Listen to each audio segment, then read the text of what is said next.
Even though it's only 5 races old, the 2008 Sprint Cup season has already made racing history.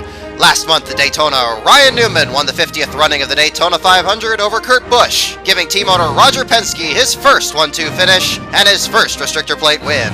Last week in Atlanta, Kyle Busch won in a Joe Gibbs Toyota, becoming the first driver since Al Keller in 1954 to win a Cup race for a foreign manufacturer. And last Sunday at Bristol, Richard Childress Racing finished 1-2-3 for the first time, with Jeff Burton taking the victory over Kevin Harvick and Clint Bowyer.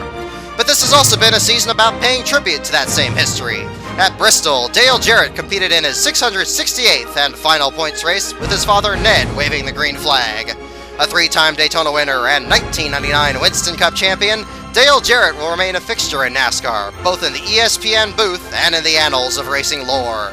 These events, and all those still to come in 2008, will also take place in a milestone year for NASCAR, its 60th season of competition. To pay tribute to this occasion, I would now like to present Part 1 of a special 3-part series saluting some of the drivers and teams who helped make NASCAR what it is today.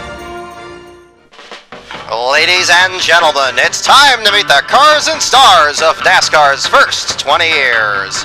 On the pole in car 28, it's the Holman Moody Ford of fast Freddie Lorenzen and the number 16 Mercury of Darrell Derringer. In row 2, it's a pair of 2-time champions with the Pontiac of Joe Weatherly and the fabulous Hudson Hornet of Herb Thomas. Row 3, coming off his first Daytona 500 victory, it's Richard Petty and his Plymouth, and the Carl Kiekhaefer Chrysler of Tim Flock, twice the season champion. Row 4, lead-footed Virginian Curtis Turner returns from NASCAR suspension, and the Chevrolet of Denton, North Carolina's Bob Wellborn starts alongside. In row 5, it's the Holly Farms Ford of the last American hero, Junior Johnson, and racing's first superstar, Fireball Roberts, rolls out in his smoky Unique-prepared Pontiac.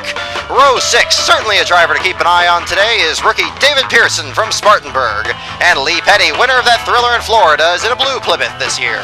To row 7, still driving that year-old Pontiac, it's the 61 500 winner Marvin Panch from California, and the 58 Pontiac of Jack Smith from Illinois. Row 8, Rex White is in the Chevy that won him the title in 1960, and fan favorite Tiny Lund is in the same Wood Brothers Ford that snared him his first career victory in his 133rd start. Row 9, it's the T-Bird of Iowa's Johnny Beauchamp, second in Daytona's first 500-miler, and the 29 of dirt track specialist Dick Hutcherson. In row 10, it's the Ford of rookie Sam McQuagg, and the Airlift Special of Fonnie Flock is there as well. Back to row 11, it's Marshall Teague, who won the Daytona Beach race in 1951, and the number 3 Pontiac of Paul Goldsmith, winner of the final beach race 7 years later. Row 12, it's the Bondi Long Ford of 2-time champion gentleman Ned Jarrett and Dick Rathman from Los Angeles. Row 13, it's a pair of Darlington legends with the inaugural winner Johnny Mantz and Speedy Thompson, who won the 500 in 1957. Row 14 in car 94, it's the First Lady of Racing, Barnesville, Georgia's Louise Smith, and the 59 T-Bird of Chicago's Tiger Tom Pistone.